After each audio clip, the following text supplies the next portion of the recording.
mummers in the Little Theater of the Air.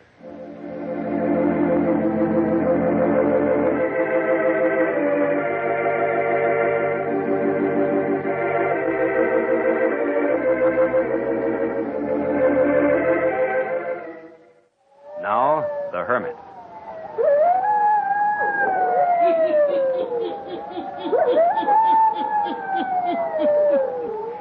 Ghost stories. Weird stories. Murders, too. The Hermit knows of them all. Turn out your lights. Turn them out. Have you heard the story? The Blackness of Terror, eh? Then listen while the Hermit tells you the story.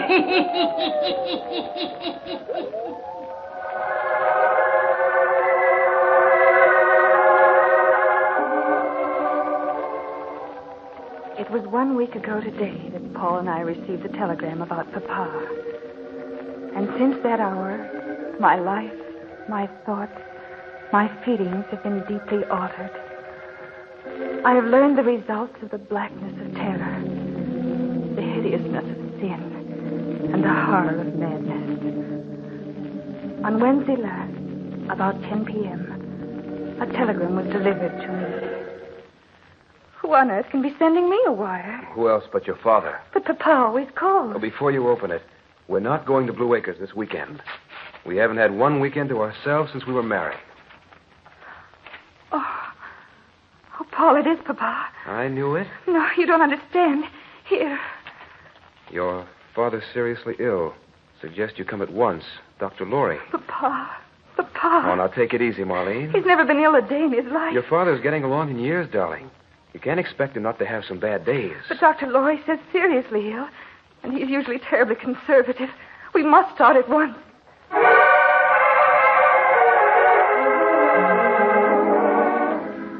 Oh, please understand me. I love my husband, Paul, very much. But up until the time I married, I had never left my father's side. We'd been inseparable. Ever since that dreadful morning when, as a little girl of 8 years, my papa had taken me on his lap, and after kissing me tenderly and brushing the curls back from my forehead, he had said, "Little doll, your papa has something very sad to tell you. But you must be very brave, my darling. Your mother has left us.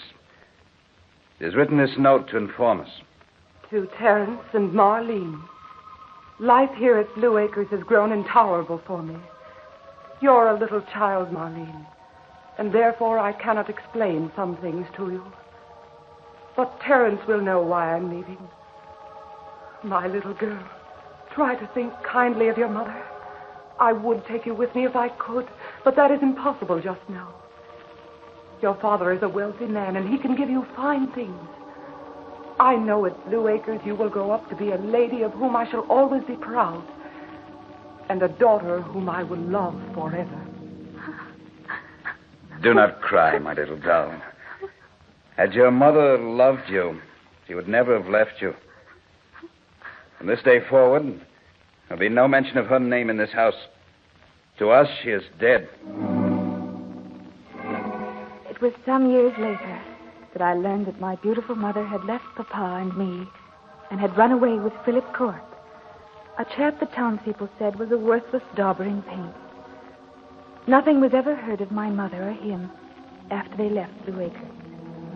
Nor did my father, Terence Lane, ever mention her name. He devoted his life to me. I had private tutors that came to Blue Acres to instruct me, the very best. Papa imported a master of the piano to teach me. We remained aloof from the world. The only woman in the household beside myself was Mrs. East.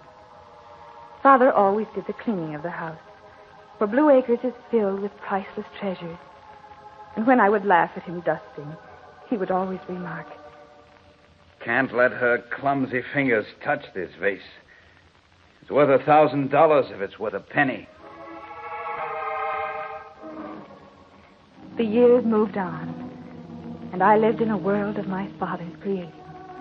until this last summer when I was 21 years old.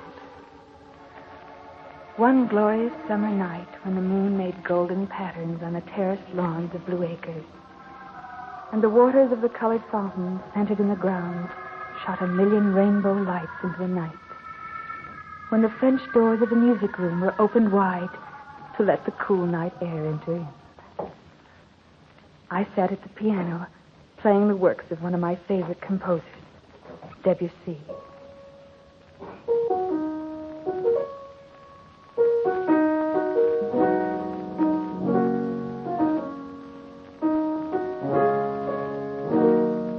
Papa was not fond of Debussy, and as soon as I began playing, he got up from his chair and went to his study.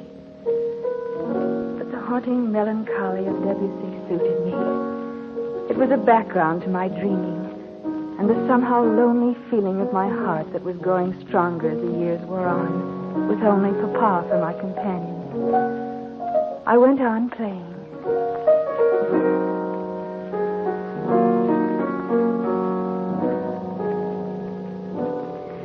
And then suddenly I was aware of the presence of another in the room. I felt it strongly even before I turned around. Oh, please go on. It's beautiful. Suited to a night like this. Please. I'm sorry, but I don't believe... be sorry. I'm the one who owes you an apology for my intrusion. I'm Paul Wilde. I'm spending my vacation at the Truesdales who live down the road a ways. Oh, yes. They told me there was a princess living at Blue Acres. But they didn't do you justice, young lady. No princess was ever quite so fair or lovely as you. Please, Mr. Wilde. The Truesdales also added that a dragon named Terence Lane guards the Princess Marlene with his life. That was very unjust. Really? Well, then, if you're not zealously guarded, how about taking a stroll with me? The night is wonderful. And if you're good, I'll reach up and pick you a necklace of stars to wear. I'm sorry, Mr. Wilde. You won't go? It's late. And Papa would object? No. Well, then, with your kind permission, I'll call tomorrow afternoon to gain his consent for a date tomorrow night. Do I have your permission? Well, yes. Fine. Then do something for me now, will you? If I can. Play something for me as I walk away. Shall we have something light and joyous this time? Something more in tune with the happiness in store for you and me. I'll be listening for our theme song.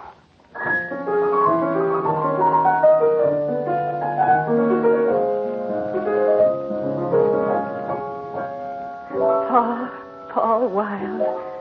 Only those deeply in love can understand what I mean when I say it was adoration on sight. I knew that from that second until eternity, there would be none other for me than Paul. And true to his word, he was at Blue Acres the next afternoon, asking Father's consent for an evening with me. I didn't hear their conversation, but I did hear from Papa later. My dear, I'm an old man, wise in the ways of the world. I've spent my entire life protecting you from the vulgar of this world, the worthless. Had I protected your mother more carefully, there never would have been the scandal in this house caused by her treacherous act. But Papa... I have already called into the city. This Paul Wilde is nothing but a simple clerk with poor wages. Is there never to be anyone for me? Of course, when the time comes. But this is not the time. I had never disobeyed my father, but I did so that night. I sent Paul a note, and we met at midnight in the gardens of Blue Acres.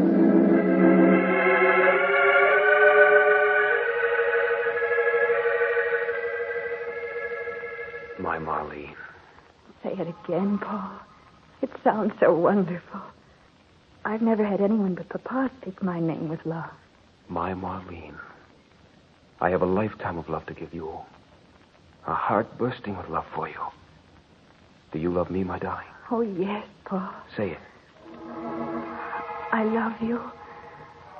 Oh, I love you. And now say this. I love you enough to leave Blue Acres and marry you, Paul. I love you enough to leave. Oh, Paul, I can't. I can't do that to Papa. Must you give up your life to him? No, but to leave him as Mother did. Then will you let me go out of your life? No. No.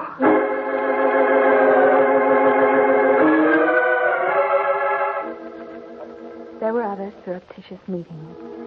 There were arguments, persuasions, protestations. But in the end, love won out. Paul and I ran away and were married. I will never forget the following day when Paul and I returned to face Father.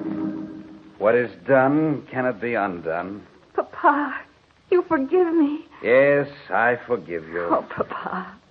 Paul, isn't he wonderful? You are the love of my life.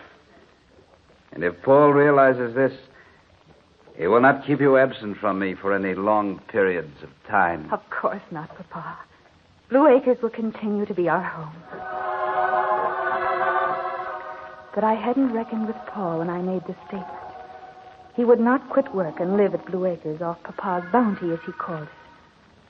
So for the time being, we'd been spending weekends at Blue Acres. At this moment, I felt a little resentful that Paul had taken me away from Papa. We arrived at Blue Acres, and Mrs. Eaton opened the door to us, just as dawn was breaking over Blue Acres. Oh, at last you've arrived. Come in. Papa? Your father's a very sick man. What is it, Mrs. Eaton? I think, Miss Marlene, you should let Dr. Laurie explain. Oh, here. I'll take the luggage upstairs. I'll go to Father. You'll find him in his study.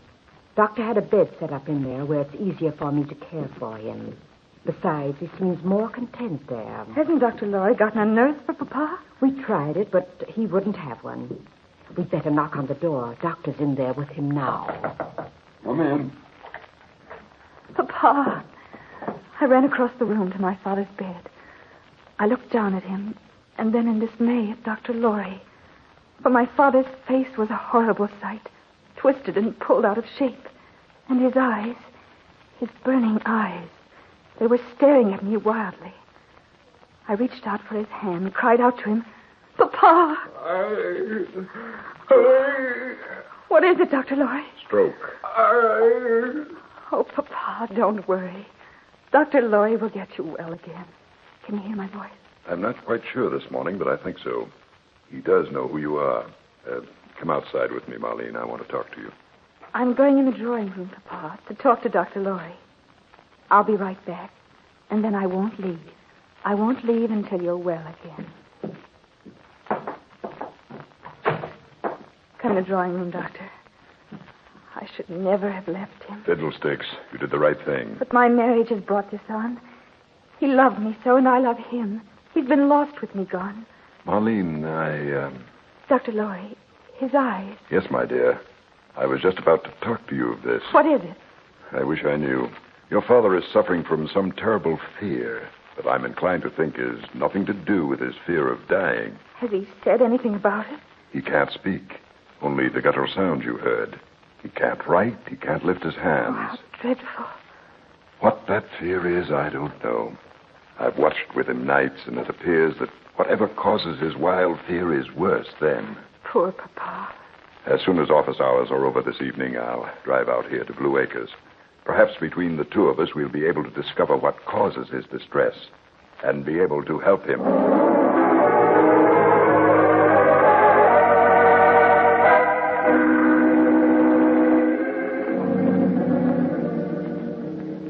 It filled my heart with sorrow to see my father suffering such pain and discomfort.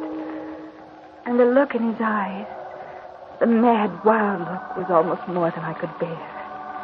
At last night came. I rejoiced when I heard Mrs. Eaton usher Dr. Laurie in. He and I sat by Father's bed while the heavy minutes ticked past.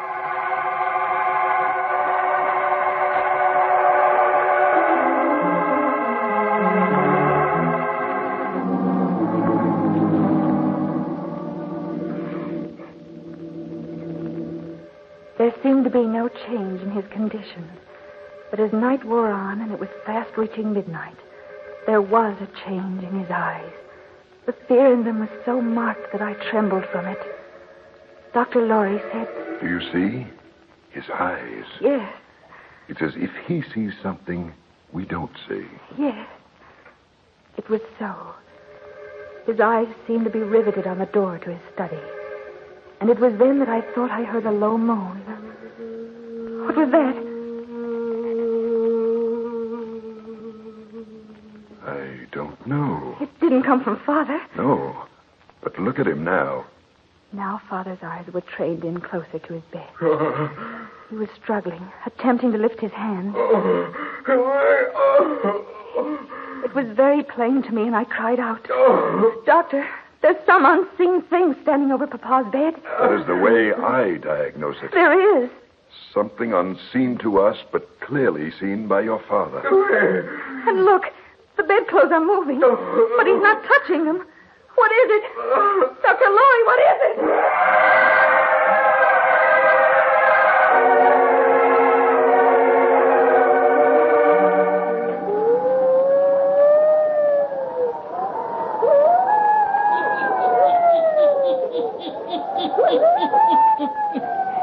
An unseen spirit, eh? Witnessed only by the dying. What does Lawrence Terrence Lane see, eh? What causes him to fear so mightily? The hermit will tell you before the night is done. And now the hermit will continue.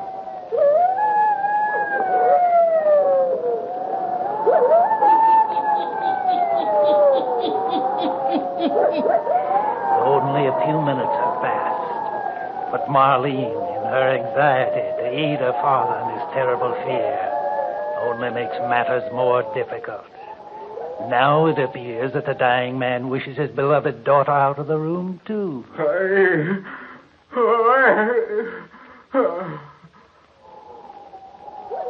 And so Paul, the husband of Marlene, with his arms about her, leads her from the room, guides her into the music room, where she sinks into a chair, sobbing softly. Listen.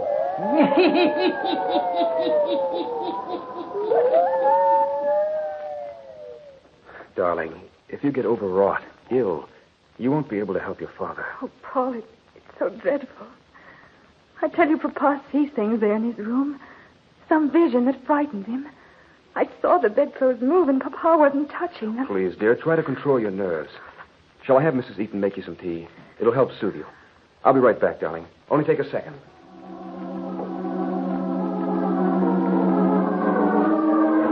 Paul went into the kitchen. I sat trying to get a hold of myself. It was only a few minutes after he'd left the room. Once again, I was aware of the same sound I had heard in Father's room. The sound that had made his eyes turn mad with the terror of it.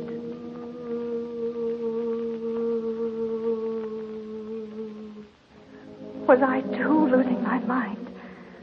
What was the answer to this strange phenomenon? A sound that to my ears was exactly like that of a woman moaning. At first it was close to me in the music room. And then it grew fainter, but still distinct. And though it's difficult to believe, there was a second when I felt as if something had brushed past my chair, had touched my shoulder. I cried out for Paul. Paul! Paul! What is it? I'm right here. Paul, listen. Do you hear a strange sound? What sort of a sound? A sound like a woman moaning. No. I heard it distinctly. You listen. Hey, you drink this tea and forget about such things. Please, Paul, quiet. Now, do you hear? By George. You do hear it? Some unusual sound. Where is it coming from? I don't know. There it is again. Yeah. Sort of seems to be coming from these walls of the music room. That's it. Or from out on the terrace. Oh, it's nearer than that. Here, in this wall behind the piano. Yes. Why are you feeling the walls? This panel here. Look. Why, it's a panel that opens. I've lived here all my life, and I never knew of it before. And in a room in here. And you can hear the moaning from here much closer. Marlene, get the candle from the piano. I'm going to look around in here. Yes. Here, Paul. Yeah, this passage in here must lead to another room in the house. I'm coming with you. And the moaning we heard was from someone in the adjoining room from here. Paul, wait. Here, look. What is it? This enormous chest. Listen. Quick, there's someone inside this chest. I believe you're right. Hurry, they'll smother to death. Now it's locked. Locked. Someone's been pushed into this chest, and it's been locked against them. Hurry, can't you break it open? I'm going to try. There, the lock is giving now.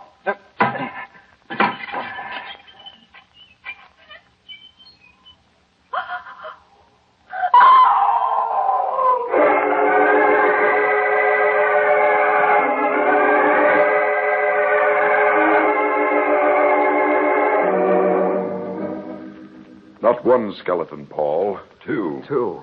I'm going to take this chest into Terence Lane's room. When I question him and show him what we've found in his secret hiding place, no doubt we'll have the answer to our tragedy and our riddle.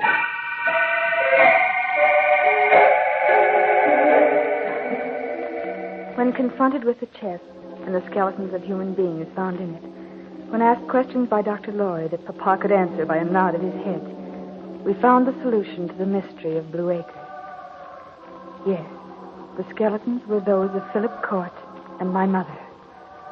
My father had killed them before they ever got away from the house, the night Mother intended to leave him. Dr. Lorry filled in many blank spaces in the life of my mother and father. Your father was an insanely jealous man, Marlene. He would allow her no friends. He even went to the city alone and bought her gowns for her. He would allow no one to look upon her. He hated me because I attended her at your birth. Oh. I was surprised when he allowed you to get away from him and marry Paul. But I've figured that out now. What do you mean, Doctor?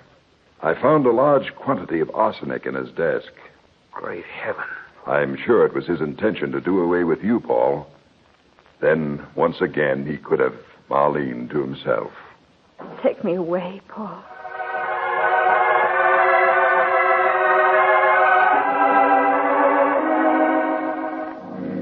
Paul and I left Blue Acres next morning. Terence Lane, my father, is still living. Mrs. Eaton cares for him. I haven't been out since that horrible night when the moaning of my mother's spirit led me to her grave. But we will go out this weekend if he's still living. Paul says I can never be happy unless I forgive him. Besides, the eyes of my father show madness in the evening after darkness gathers. And so we know he is tortured enough. Each night he must see the spirit of my mother standing over his bed, accusing him of his crime of double murder.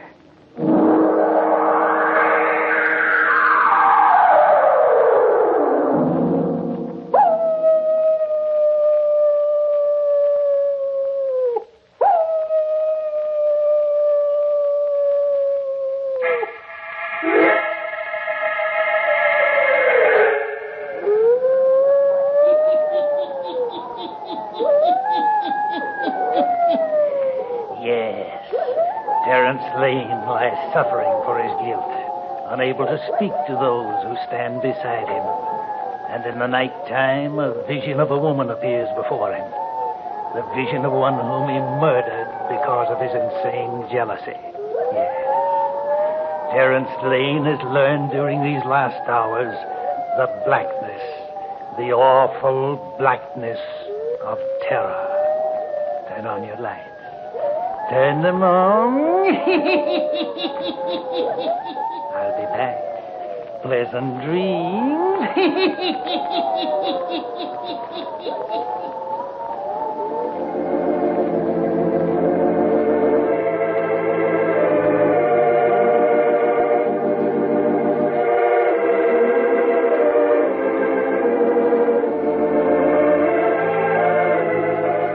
Characters, places, and occurrences mentioned in the Hermit's Cave are fictitious, and similarity to persons, places, or occurrences is purely accidental.